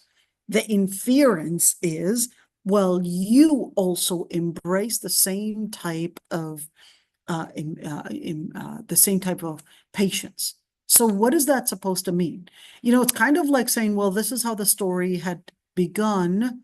I want you to continue the story on the same path. When he says فَصَبَرُوا عَلَى مَا كُذِّبُوا, this is to tell us أُوذُوا حَتَّى أَتَاهُمْ نَصْرُنَا. Allah subhanahu wa ta'ala was mentioning the story in order for us to embrace the path of those that had come before us. So this isn't an informative clause, but this is a disciplinary clause to basically give us that discipline, to tell us, well, this is what you need to be committed to in order to get to what? In order to get to حَتَّى أَتَاهُمْ نَصْرُنَا. In order to get to the victory, this is what you need to embrace. You need to embrace as-sabr. You need to embrace that patience, or otherwise you will not be capable of getting to the result. Let's look at a couple things here. When we're speaking about sabr ala da'wah, and to give da'wah, and the nice thing, I can give you the link for this, okay? And you could actually beautifully, you know, do a good translation, not completely accurate, but it's not too bad, right? At least get some level of having some resource. I'm going to put this link to you, and you can actually translate it. Go to these three dots right there, and then you can go to translate, and you can translate it into English or whatever language you want. So that's pretty good, right? And yeah, thanks to the age that we're living in, and yes, you can have all these resources. But you know me, I like to go to the Lugha Arabiya in order for us to actually see it. Let's just see a couple things when we're speaking about being patient in giving da'wah. Okay, Allah subhanahu wa ta'ala says, إِنَّمَا يُوَفَّى الصَّابِرُونَ أَجْرَهُمْ بِغَيْرِ حِسَابٍ. that Allah subhanahu wa ta'ala would complete the reward for those that are patient without any accountability. When we say بِغَيْرِ حِسَاب, does that mean that Allah subhanahu wa ta'ala is not going to hold them accountable? Or is this to mean that Allah subhanahu wa ta'ala would give them more than what they had invested? Majority of the scholars is that Allah subhanahu wa ta'ala would give them a reward more than what they had invested. And that's why Allah subhanahu wa ta'ala says, إِنِّي جَزَيْتُهُمُ الْيَوْمَ بِمَا صَبَرُوا أَنَّهُمْ هُمُ الْفَائِزُونَ. I had rewarded them for the patience that they had endured. Wait a minute, so what does it mean to endure patience? Like, what does it actually mean? So, sabr actually contains two things. Number one, it's being committed to the principle itself, despite all the different threats, losses that you might be facing. Yesterday, I had a phone call from a sister from Minnesota, and she was telling me about the struggles that she's facing with raising her teenage daughters. And I straightforward, and I said, you got to just leave the country. There's no ifs and buts, okay? And I know it's not going to be easy. You're going to be losing your home. You're going to be losing your job. You're going to be losing a lot of that you had invested in one place. But if you're struggling when your daughter's 13 and 14 years old, well, wait till she gets 18 and 16 and things get harder and harder. So why wait? There are certain times. Someone might say, well, hey, it's going to be the same. Changing the country doesn't make a difference. Actually, it does. It absolutely makes a difference. And the most important difference is the environment itself. It contains more than just thinking of, the people in the streets and all of that. No, the country is actually founded, every single country, it's founded on certain ideas. It's founded on certain culture. It's founded on a certain lifestyle. And every certain country has certain things that their kids are provided, and the system, the environment, etc. And you would see that the system that every single country is founded on, it's definitely going to have the implications seen on the children. And when you talk about a system, I was born in America, and America that we see today is completely different than the America that I grew up in as a child. Completely different. You see the public schools that you have right now, or the Islamic schools that you have right now? The Islamic schools that you have right now, wallahi, the public schools during my time, the public schools in America were actually better than the Islamic schools right now. And I testified it. Wallahi, this is real. The public schools during my time in America, wallahi, are better than the Islamic schools that we have in America. This is real. I don't want to go in details, but despite all that, you might say, hey, well, internet is right now, and the internet, the social media is going beyond borders. I tell you, I agree. Absolutely agree. But the devices and the competition that you would see in the children in, for example, in America, even though Malaysia, I would really say Malaysia is definitely underrated. Okay, definitely underrated, but there's a huge difference in the way that the environment and what competition the children are living in. For example, in Malaysia, even though the devices, it's there, but you don't see all children having these devices. Some parents, they would still give their children some access to it, but there's definitely better awareness here than in the US. There's definitely better awareness. There's definitely a better control that the parents are having over their children than comparing it to the US as an example. What if you were to go to other countries, perhaps Somalia, perhaps Egypt, perhaps Syria? May Allah subhanahu wa ta'ala, ya Rabbi, give us that commitment. And when we're speaking about sabaru, we're speaking about there's an amount of pain, amount of trade-offs that you would have to consider.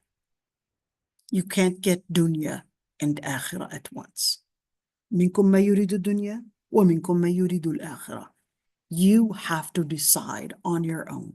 Do you want dunya or do you want akhirah? You're going to lose a lot of dunya by probably taking in the akhirah as a consideration.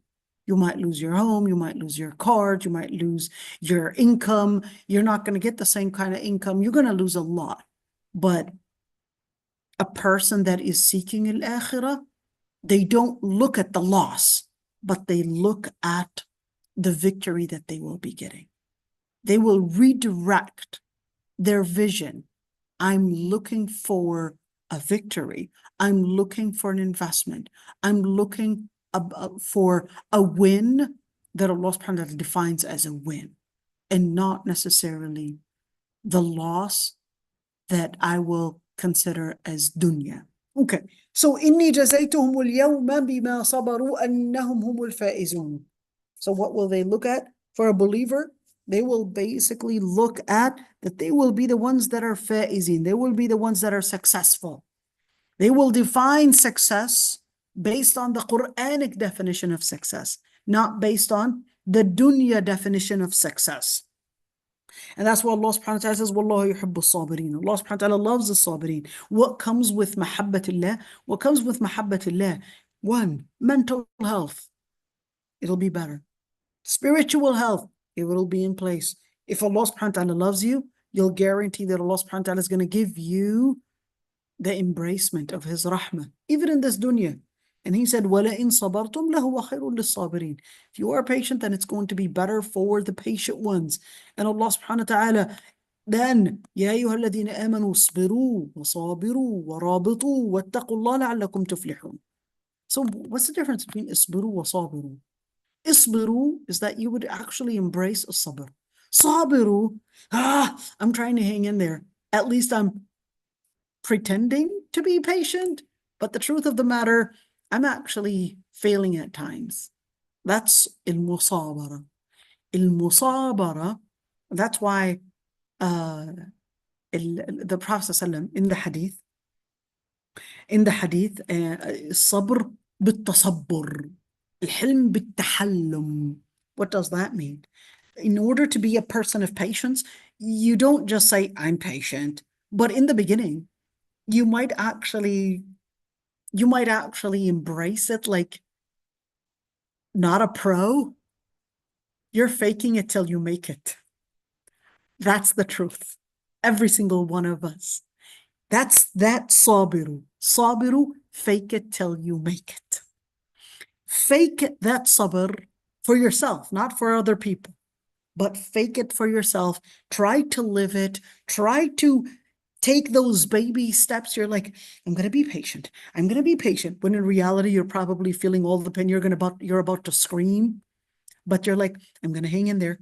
I'm not going to do it. I'm going to hang in there. I'm not going to get angry. I'm not going to, there are so many different things, okay? Whether it's controlling your anger, or whether it's controlling your feelings, or probably, controlling your tears, or trying to control so many different things. That's, even though on the inside, you're in a lot of pain and you're about to scream, but that's al-sabiru. You're faking it till you make it. Rabitu. What is al-murabata? Rabata actually means to tie something. But rabitu is to stay connected in those areas that are right at the areas that are considered the hot zones, or target zones, the war zones. That's basically al-murabata. Those areas that you might actually put your life at risk. That's al-murabata. You're putting your life at risk, but despite all that, you're being committed, steadfast, that you're going to stay in those areas, whether it's a war zone or whether it's in a war zone doesn't have to be as a place, even though, you know, ribat is mainly in that, but ribat could also be being committed in a certain principle. I'm not going to take riba. I'm going to stay committed that I'm not going to take riba, even if I end up living in an apartment and even though I can probably qualify to buy a home and a spacious home and, you know, and probably pay mortgage and all of that, but I'm not going to go for riba. I'm doing that ribat, trying to be consistent in that principle, on that principle. وَاتَّقُوا اللَّهَ لَعَلَّكُمْ تُفْلِحُونَ. And of course, when we're speaking about إِن تَصْبِرُوا وَتَتَّقُوا لَا يَضُرُّكُمْ كَيْدُهُمْ, and Allah subhanahu wa ta'ala says, if you are patient and if you are living that religious integrity, لَا يَضُرُّكُمْ كَيْدُهُمْ, their plots would not harm you. Wait, so they're going to be plotting for us? Like, why would they even plot? Where every single person is just looking for their own interest. Why would they plot? Because you want to remember that as Muslims, you come with a certain principle. You call for that principle. You oppose their interest with your principles. You oppose their interest with your principles. And if you oppose their interest with your principles, that you become a threat to them. You become a threat to their interest, you become a threat to them, and you become an enemy. Simple as that. It's basically all put together. You become an enemy. And if you're an enemy to them, you're the victim. Okay? Remember that psychology of it? And why am I getting into that sabr and all of that? Because it's so easy to talk about sabr. And perhaps the most lecture I hate talking about is sabr. I don't think there's any other lecture that I would hate talking about more than sabr. You know why? Because it's not a word to, it's not a word to talk about. It's so easy to talk about sabr, but I'm not, alhamdulillah, I lived an easy life. I shouldn't be the one to give lectures on sabr. The ones to have endured hardship are the ones to actually talk about sabr.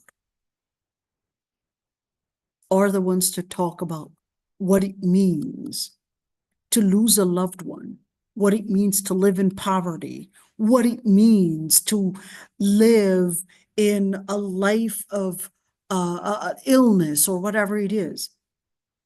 That's the example that they would be setting. It's not a lecture to give. It's a lot of pain to endure. It's a lot of taste that would overcome you. And I had seen many examples. I had seen many examples, and oh my God, right now it's just you know, I had one time, I must say this story.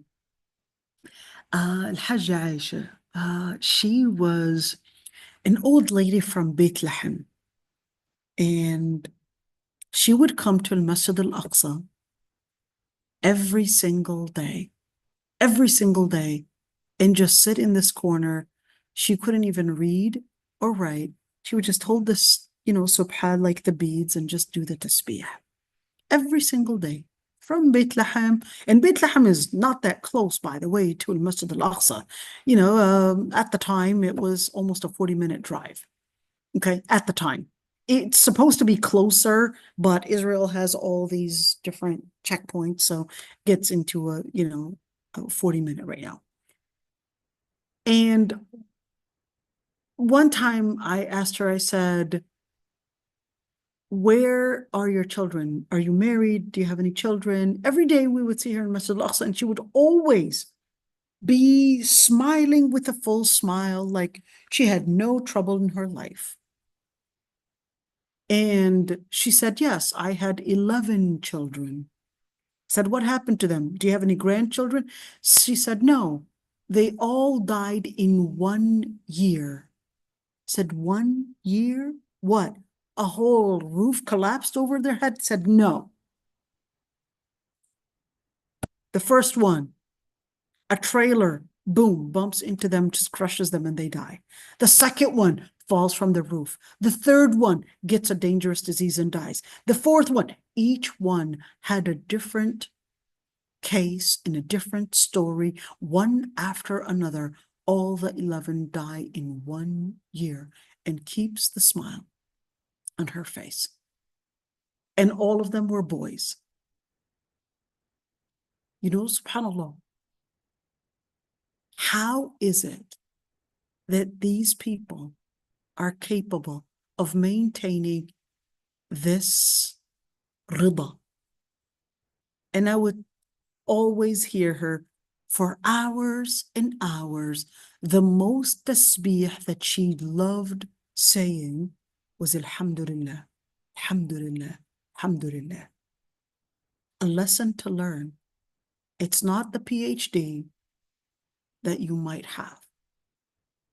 These people, they'll come Yawm al-Qiyamah with all that sabr. They don't have the PhDs. They probably don't have the millions and the money and that they probably donated.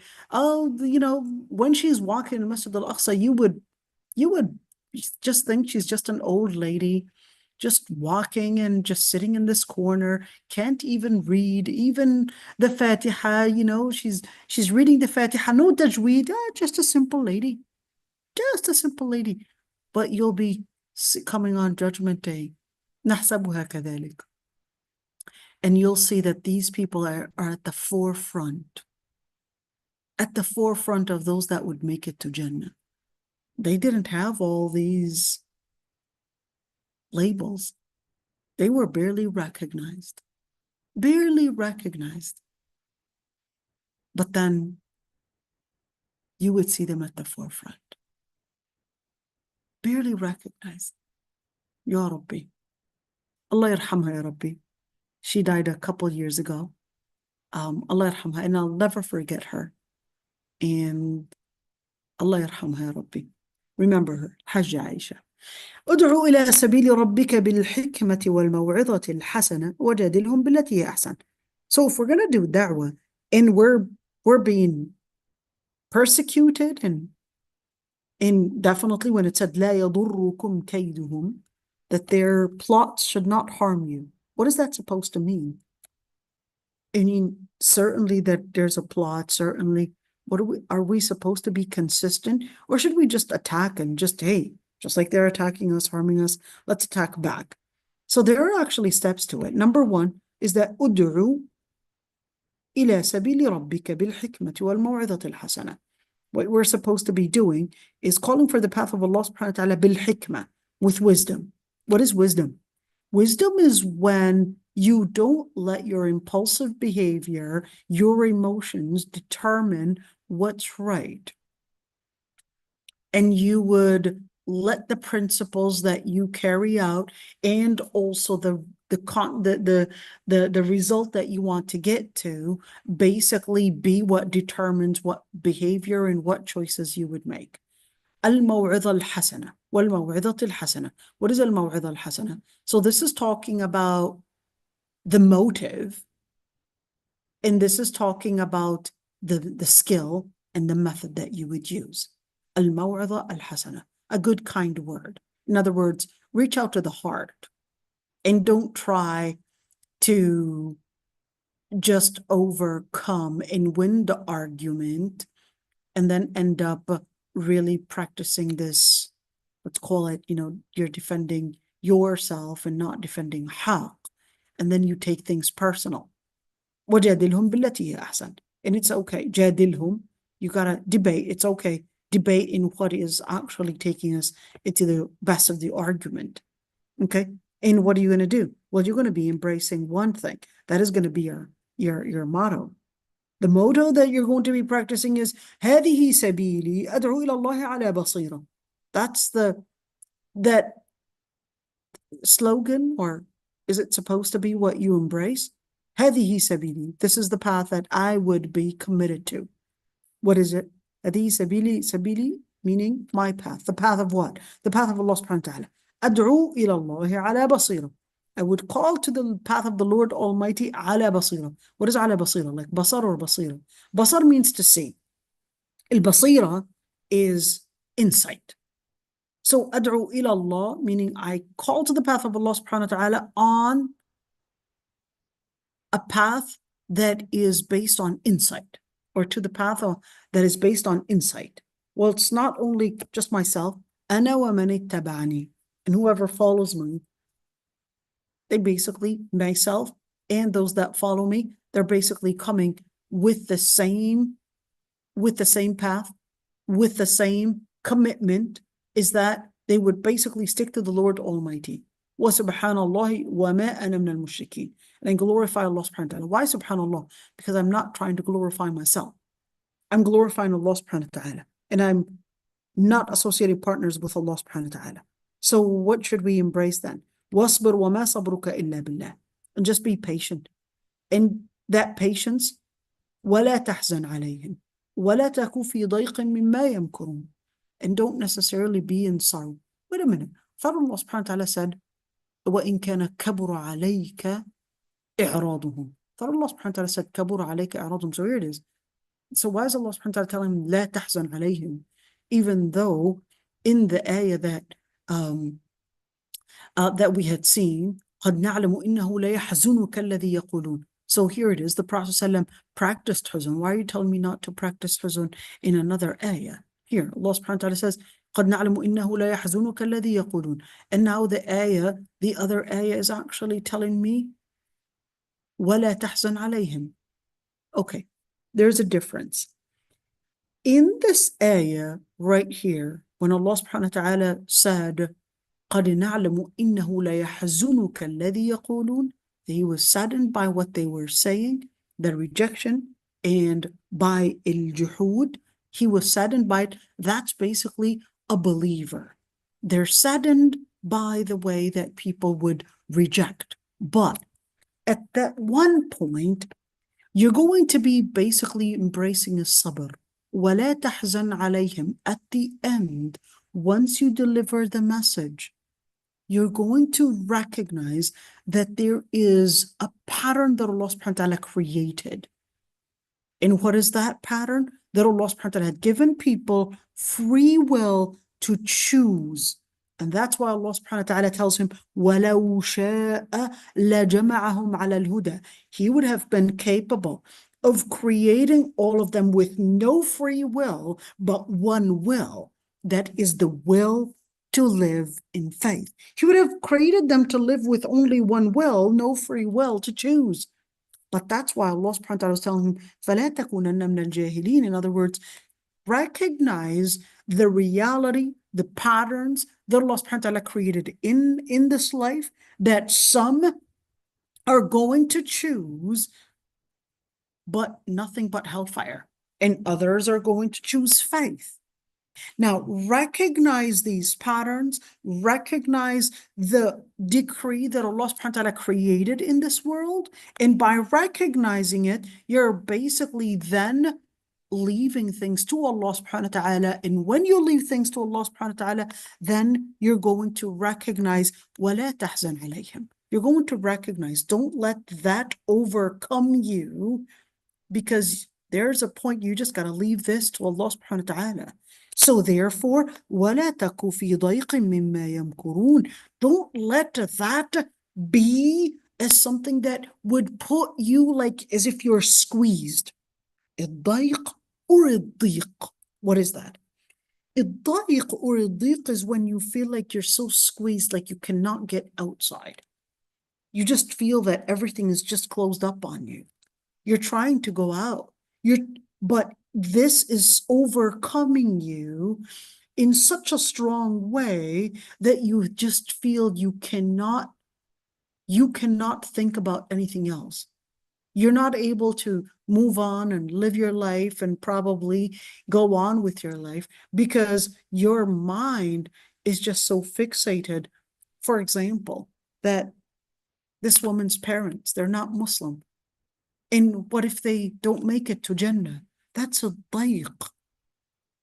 You just so saddened. Like, I can't even imagine. What do you mean that I won't be seeing my loved one in Jannah? And definitely, this is that huzn that would overcome us. This is a believer that is so committed to Allah subhanahu wa ta'ala that they're so concerned about their loved ones not making it to Jannah. That's a mu'min. But at the end, you have to level and you have to balance how much of sorrow that or how much it's taking over you. If you're living in that anxiety that you're not able to move on with your life, then that's not the level that Allah subhanahu wa ta'ala wanted you to be in. That's why Allah subhanahu wa ta'ala tells him, وَلَا تَكُ فِي ضَيْقٍ مِّمَّا يَمْكُرُونَ. I want you, don't exaggerate. And don't exaggerate your feelings and let your feelings overcome you. I want you to level it. And even those plots and all of that, I don't want you to feel like I can't move, but I want you to level it, and I want you to control the amount of anxiety and how much of that is overcoming you. How do I do it? Well, here's how you do it. إِنَّ اللَّهَ مَعَ الَّذِينَ اتَّقَوْا وَالَّذِينَ هُمْ مُحْسِنُونَ. This is how you do it. You do it by recognizing that Allah subhanahu wa ta'ala is with those that would live in taqwa and those that would be living in al-ihsan. What is al-ihsan? Al-ihsan is أن تعبد الله كأنك تراه. It's to worship Allah subhanahu wa ta'ala as if you could see Allah subhanahu wa ta'ala. That's al-ihsan. So at that moment, you just recognize that Allah subhanahu wa ta'ala, He created them and He's not going to be you're not going to be more merciful on your loved ones than the Lord Almighty. You just have to recognize that. You just have to recognize that Allah subhanahu wa ta'ala created this world and He is the Lord Almighty. Yes, you would relate to some things and some people and etc. because they're so dear to you. But at the end, you just submit to Allah subhanahu wa ta'ala that it's His decree. It's His matter. La ilaha illahu.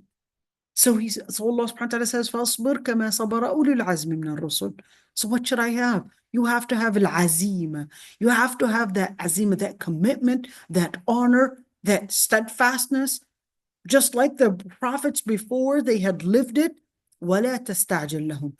And don't necessarily rush and think that you would whether rush to a certain conclusion or rush the situation or whatever it is. Sometimes you just gotta recognize that let things be as Allah subhanahu wa ta'ala had decreed. And then just figure out. وَاصْبِرْ نَفْسَكَ مَعَ الَّذِينَ يَدْعُونَ رَبَّهُمْ بِالْغَدَاةِ وَالْعَشِيِّ. Well, that isn't necessarily having the sabr only with the disbelievers, but even you as a Muslim. You might be listening to a lecture, and it's probably an hour, 2 hours, you're like, okay, I'm starting to get bored. Allah subhanahu wa ta'ala was telling the Prophet ﷺ, وَاصْبِرْ نَفْسَكَ مَعَ الَّذِينَ يَدْعُونَ رَبَّهُمْ. Be patient with those that would, throughout the night, they would make the dua to their Lord Almighty, and throughout the day. In other words, those that have a higher level of dhikr, higher level of probably memorizing the Quran, probably doing that commitment to Islam, we're probably not there. So Allah subhanahu wa ta'ala is telling us, well, you got to do some sabr. There's some sabr. You got to endure a certain amount of commitment, a certain amount of patience in order to get up to their grade of commitment. How do I do that? وَلَا تَعْدُ عَيْنَاكَ عَنْهُمْ. How do I live up to their grade of commitment? He said, لَا تَعْدُ عَيْنَاكَ عَنْهُمْ. Don't let your eye look elsewhere. Don't redirect your vision away from them. I want you to always be looking at them. This isn't to look at them, just look at them. No, whether you're listening to a nasheed, look at the nasheed of Salihin. Whether you're going to the masjid, maybe you're not doing what they're doing, but just at least watch and observe. Maybe you're not doing what they're doing. Maybe you're not at that level yet, but at least just watch them closely. Just observe them. That will later on bring about that enthusiasm to probably let you be able to get to that enthusiasm that they're at. Just start observing them. That's the start. While you're observing them, you need to keep away from زينة الحياة الدنيا. Keep away from looking, don't look at the الحياة الدنيا. You're going to find other friends that are probably hanging out, having fun, etc. Allah subhanahu wa ta'ala is telling you, yeah, there are other friends, there are other people that are seeking dunya and entertainment, but I want you to look at these people. And وَلَا تَعْدُ عَيْنَاكَ عَنْهُمْ تُرِيدُ زِينَةَ. And if you were to continue, at least in Surah Al-Kahf, let's go to that ayah for a bit, right? Let's go to that ayah for a bit. ولا تعد عيناك عنهم تريد زينة الحياة الدنيا ولا تطع من أغفلنا قلبه عن ذكرنا واتبع هواه وكان أمره فرطا. Let's go to that ayah, right? We need to see it. Let's see. Where should we find it? Let's see. What did Surah? I'm going to find it. We have to. How do we get to Surah Al-Kahf? Can you see it? Can you see what I'm doing? Okay, here we go. Let's see. Here's in Surah Al-Kahf. We're going to find that ayah. It's on the top of the page for sure. Let's see. وَلَقَدْ صَرَّفْنَا الْمَالُ وَالْبَنُونَ. Okay, وَدَخَلَ جَنَّتَهُ. Am I right? Here we go. Here we go. Here's the ayah. Top of the page. Okay, let's see. وَلَا تَعْدُ عَيْنَاكَ عَنْهُمْ تُرِيدُ زِينَةَ الْحَيَاةِ الدُّنْيَا وَلَا تُطِعْ مَنْ أَغْفَلْنَا قَلْبَهُ عَنْ ذِكْرِنَا. Okay, so what are we going to do? We're going to be observing them. Okay. وَلَا تُطِعْ مَنْ أَغْفَلْنَا قَلْبَهُ عَنْ ذِكْرِنَا. And you're not going to obey those whose hearts were pacified away from dhikr. So what am I going to do? Yeah, these people, the people of dunya, they're going to start inviting me into their clubbing and all of that dunya stuff. But Allah subhanahu wa ta'ala is saying, well, no, if their hearts are away from this dhikr that these people are practicing, making the dua and making the dhikr throughout the night and the day. So Allah subhanahu wa ta'ala is telling you, no. The first thing that you want to do is determine who you're supposed to be hanging out with. Okay? If their hearts are away from dhikr and they're just following their desires, then no, this person amruhu kana amruhu furta. There's no limit to how low they will go down. There's no limit to how low they will basically end up in going farther and farther down. There's no limit to how low they can get. But for the Salihin, Allah subhanahu wa ta'ala is teaching us how to be in patience with these people. So what are we supposed to be doing? We're supposed to be recognizing these people that basically live in dhikr and وَاصْبَرْ نَفْسَكَ مَعَ الَّذِينَ يَدْعُونَ رَبَّهُمْ بِالْغَدَاةِ وَالْعَشِيِّ. Okay, now continue. وَمِنَ النَّاسِ مَن يَقُولُ آمَنَّا. Okay, here we go. Let's see this one. We talked about this one. Okay. So now, inshallah, going back to the same ayah. Where were we? Oh man, it's 11:42. Ya Allah. Okay, we'll stop right here. Wallahi, mashallah, wallahi, ladies, mashallah. Wallahi, you ladies were patient. It's been 3 hours almost. Mashallah, mashallah. Allah yahfazku ya Rabbi, you were really patient. So what we'll do, we still have, of course, with Surah Al-An'am, okay, we're going to get to, inshallah, the other ayat, inshallah, tomorrow, because I want to make sure, well, wait a minute, tomorrow is fiqh. Tomorrow is fiqh, but inshallah, the day after tomorrow, okay, that was going to be a day off. But we need to do it because the day after tomorrow, because yesterday we missed out. Okay, so hopefully, inshallah, we'll continue. So let's pause right here. I know we're like concluding in a strange spot. I just noticed that. Okay, concluding in a strange spot, but inshallah, we'll continue later on. And if there are any questions, inshallah, or if there are any comments that somebody would like to add, I'd love to hear it. MashaAllah, you were also patient. Okay, no one wants to be on that recording. That's